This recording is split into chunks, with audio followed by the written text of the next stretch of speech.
You will not be able to stay home, brother.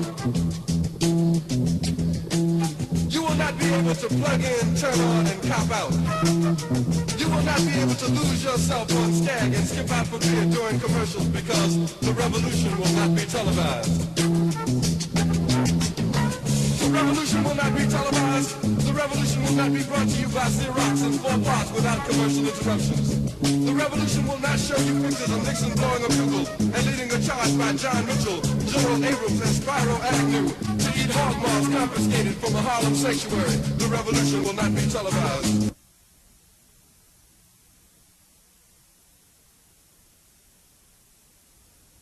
Hello and welcome to CCTV News. It's November 20th, 2007. I'm Asli Abokor with Paula Barreiros. Here are the top stories. A weekend car crash kills. A breakthrough in stem cell research could lead to better treatment for millions of Canadians. An outbreak of salmonella leads to university students being hospitalized, and now to our top story. Police officers are shocked that a 14-year-old boy was able to buy a car that caused the fatal crash that killed 2 15-year-old boys this past weekend. The 14-year-old picked up his friends just before the collision and somehow lost control of the vehicle. The boy apparently brought the car without his parents' knowledge. The 14-year-old has been charged with 2 counts of criminal negligence causing death. If a tree falls in the woods and nobody's around to hear it, does it still make a sound? Well, if you visit Centennial College's East York campus at 9 p.m., you won't hear a peep either. TV students were amazed to discover how lonely it can be on those long college nights. Blaine Vandergren reports. It's 8:40 at Centennial College's East York campus, and it's emptier than a raven's nest. This is the entrance for Centennial College. You can hear a pin drop. It's literally so quiet. The campus was put on lockdown just 2 hours ago, as those doors haven't opened since. Centennial TV students remain alone in the campus newsroom, trying to earn their freedom by working community service. Hour, the time is everyone's best friend. Frank stands alone as the only security guard on duty tonight. His actions speak louder than his words, but he remains professional through the whole ordeal. What exactly do you do around here? Just walk around. The classrooms are locked. Nobody's breaking windows or trying to get in. Make sure equipment's still here in the morning. And, For television news students, watching the hour was the most exciting part of their day. But for many of them, it was the longest hour of their lives. Okay, so as you can see, we're an observer right now, and it's about as empty as my wallet. Nothing can happen at Centennial College, just not on Tuesday nights. Blaine Vandergren, CCTV News, Toronto. A female airport employee was suspended for wearing a long skirt. The woman, Halima Musa, is an airport screener who works for Garda, a company that handles all the security for Pearson International. Garda agreed to let the woman wear the longer skirt, but then she was suspended by the Canadian Air Transport Security Authority. Musa is being paid while there is an Ottawa agency reviewing her case. Roy Cullen, the Liberal MP for Musa's writing, called the suspension ridiculous and absurd. A salmonella outbreak at the University of Western Toronto has grown to almost 100 cases, with another 11 cases reported yesterday. In total, there are 53 confirmed cases and 44 suspected cases. Health officials believe the contamination came from a Pita Pit fast food restaurant at the university and spread around the food court. During the weekend, the university's food court was shut down to clean the contamination. Stem cell research scientists come up with the perfect solution to silence opponents of embryonic stem cell research. They created a clone of the scientific breakthrough that's believed to be able to treat major diseases like Parkinson's and Alzheimer's. In the study, doctors were able to create similar cell to an embryo by using skin cells. This eliminates the argument by some critics that it's immoral and kills children. Many people are equipped with handicap access. Centennial College, with students running out of the school carrying heavy books, it's hard not to use the button. Rita Goncalves has the story. The stories have been at Centennial College for a long time now. Many of the students use them in disregard to the actual design. Monica Earlia and Colleen McMartin are just 2 of the Centennial College students that use the button. If I have really heavy stuff in my hands, yeah. The temptation to use the button is sometimes too great for the average student to ignore. I mean, like, it's one of those things that, sure, there are people who are using it, but if it's there, why not use it? it's one of those things, if you could make your life easier at the same time, why not do it? You know what I find though? Also the doors become so much heavier once they're wired up to the button. As Monica and Colleen point out, there are times when you just need to use it. I can't really say I'm offended by other people doing it. I can't say that maybe some other people are offended by other people doing it, but yeah, I think it's there to use. You need to on it. Whether it be in the early morning hours or even after a long day at school, pushing the button might make the day a bit easier. Whether you're carrying heavy books or even a television camera, what does pushing the button really do? Well, next time you're at the button, you decide. But I'm Rita Goncalves from CCTV News, Toronto. 18-year-old student from Oshawa has been charged for passing out threats on a website where he had a list of students and staff he was thinking of killing. The Eastdale Collegiate student was arrested last Sunday and charged with threatening, Durham Regional Police said today. It is alleged that the 17-year-old wrote threatening messages that were posted on Facebook. Dr. Day has apologized for the taser death of Robert Jacansky. Day said, "We never want to see it happen again. I'm sorry it took place. I think all Canadians are sorry it took place, and we want to make sure it never happens again. That's why there are a number of inquests at a variety of levels." Jacansky died 2 weeks ago after he was tasered by RCMP officer. An amateur video was taken of the incident, shown on the internet, which led to a public outcry against tasers. Queen Elizabeth and Prince Philip are celebrating their 60th wedding anniversary today. The couple met when the Queen was only 13 and the Prince was 18. Together they made it through the 90s when 3 of their children's marriages failed, the Windsor Castle caught on fire, and the death of Princess Diana threatened to ruin the royal family. Belinda Stronach has pledged $1 million to breast cancer. Stronach pledged the money in a bid to make Toronto the place to be if you need breast reconstructive surgery. Stronach, a breast cancer survivor herself, underwent surgery in the U.S. earlier this year and says she wants more women to know that surgery is available to them. And now we'll throw it to Matt Bailey for the entertainment.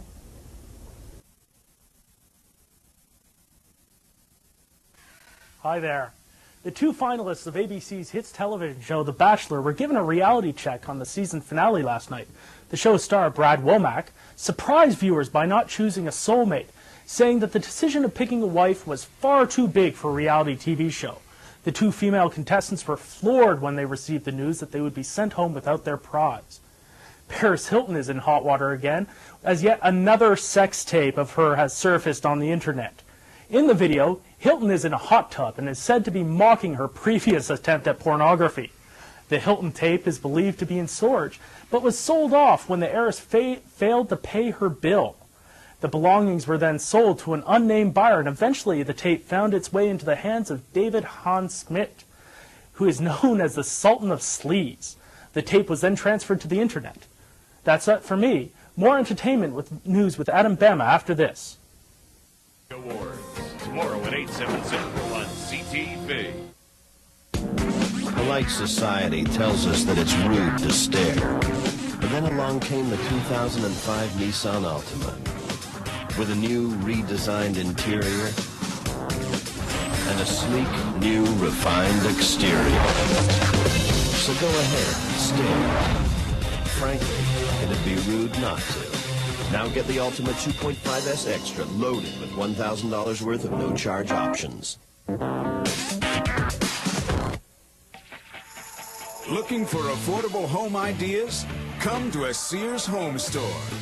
It's the Buyer's Best Buy sale. Get this Dream Fiber sofa for just $899.99. Plus, get this queen-size sleigh bed for just $899.97. And don't pay until January 2006. For great selection, great prices, and great service, there's only one place you need to go. Sears. Well, when you work in television, you want to make people happy. You should have a great smile. My teeth were just brutal. I had to do something about it, so I had to find somebody I could trust.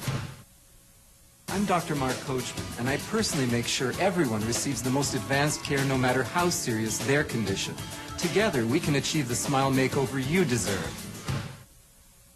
The Coachman Center, 1-888 Newmount. So change your smile.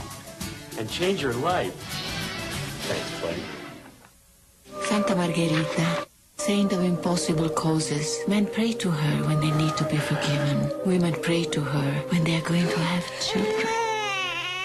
From the depths of tradition comes an epic story of one family's quest for forgiveness. No! Sophia Loren in a CTV exclusive. Welcome back to the show. I'm Adam Bemma with tonight's E-Report. Canada's film and television industry is already feeling the impact of the screenwriters' strike in the United States.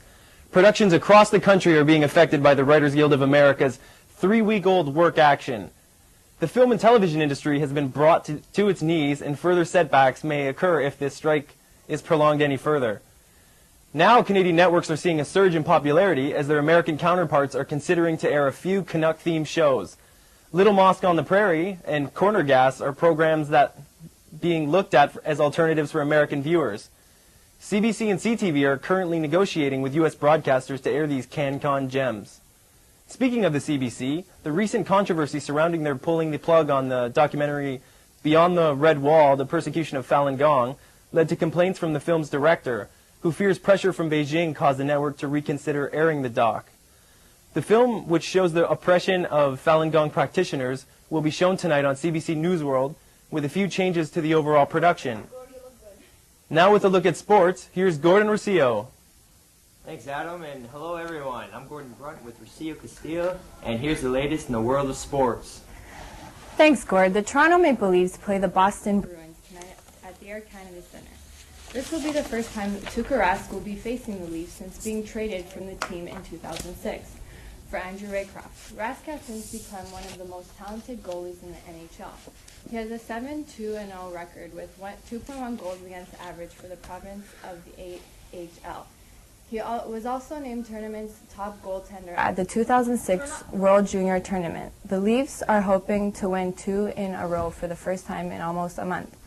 This would be Toronto's first consecutive win since back-to-back decisions over the Penguins and the Rangers on October 25th and 27th.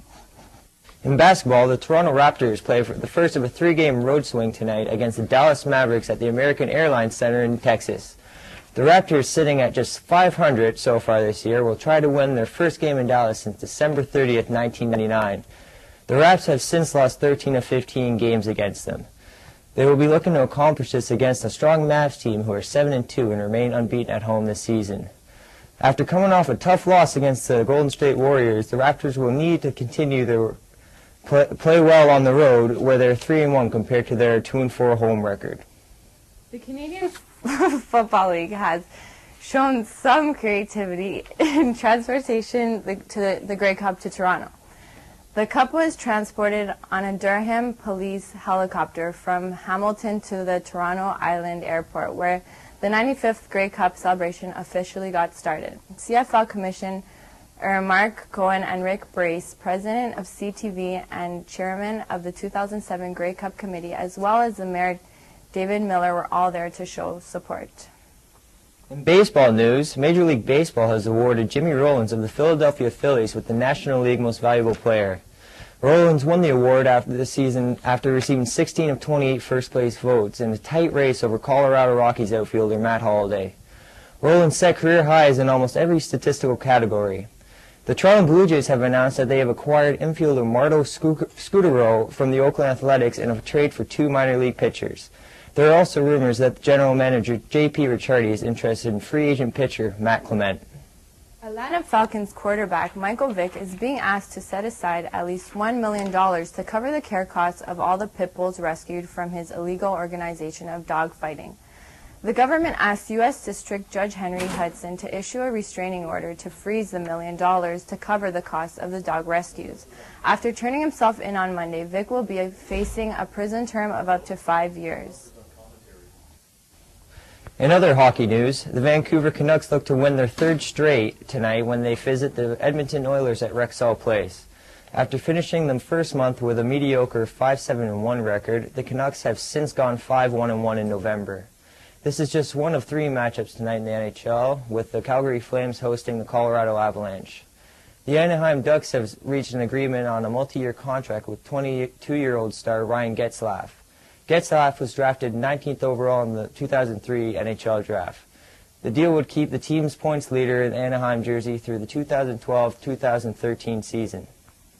Canadian athletes will now be getting paid for winning medals at the 2008 Olympics in Beijing. The Canadian Olympics Committee will give $20,000 for gold medal winners, $15,000 for silver, and $10,000 for bronze medal winners. Canada is jumping on board with many other countries such as Italy, China, and the U.S. who already pay their athletes extra income for winning medals. And finally, England coach Steve McLaren may be putting his career on the line in tomorrow's European Cup qualifiers after deciding to start Scott Carson in goal against Croatia. Carson starts in place of veteran goalie Paul Robinson in tomorrow's crucial game in which England needs a point to solidify their spot in next year's tournament. That's your sports for this evening. Now over to Sonia Ciprietti with her thoughts on annoying subway passengers. Thanks, Gord, and good evening, everyone. Would you be offended if someone wished you a Merry Christmas? During the holiday meeting at my part-time retail job, my employer told us that we cannot wish our customers a Merry Christmas this season. Instead, we're supposed to end the visit by saying Happy Holidays or simply thank you and goodbye. Initially, it all made sense to me. Not everyone celebrates Christmas, but I do. The more I thought about this, the more it became clear that I'm the one who's being offended. This is a very important time of year for me and for so many other people. It's a time for happiness and celebration. I don't mean any harm. In no way am I wishing anything bad upon anyone by saying Merry Christmas. In fact, it's the exact opposite. I respect and embrace every culture, belief, and I know I wouldn't be upset if someone wished me Eid Mubarak. But I guess that's just me. I'm Sonia Ciprietti for CCTV, wishing you and your family a safe holiday season and a Merry Christmas. We'll be back after these messages. Coming in January, brought to you in part by Scotiabank. Life, money, balance both. Melissa Reimers runs her family like a military regime. But she has swapped places with Cindy Bittner, who lets her family do pretty much whatever they want. For the first week, they live by each other's rules, but then they get to change things and run the house the way they want.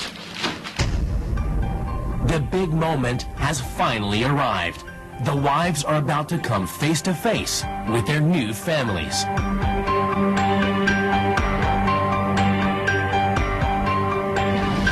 Hello. Hi. Welcome to your home. Pleasure to meet you. I'm Steve Bittner. Steve, pleasure to meet you. And Cindy brings about regime change. Hello and welcome back. The College of Physicians and Surgeons of Ontario admits there are as many as 36 doctors currently working who may be questionable. They know who they are, but don't tell the public, and these doctors are still treating patients. Patients should have the right to have access to this information.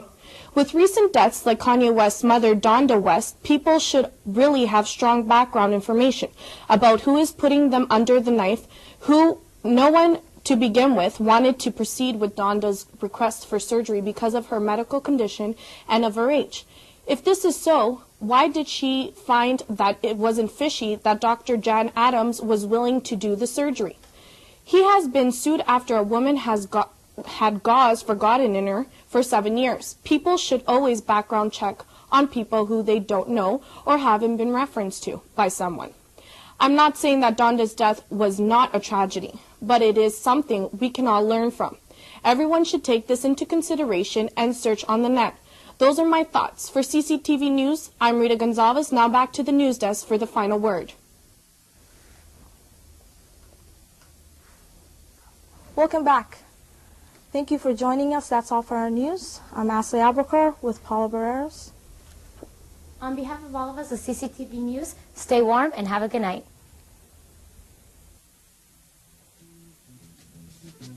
You will not be able to stay home, brother. You will not be able to plug in, turn on, and cop out.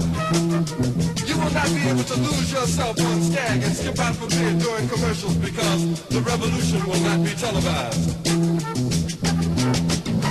The revolution will not be televised. The revolution will not be brought to you by Xerox in 4 parts without commercial interruptions. The revolution will not show you pictures of Nixon blowing a bugle and leading a charge by John Mitchell, Joel Abrams, and Spyro Agnew to eat hog maws confiscated from a Harlem sanctuary. The revolution will not be televised.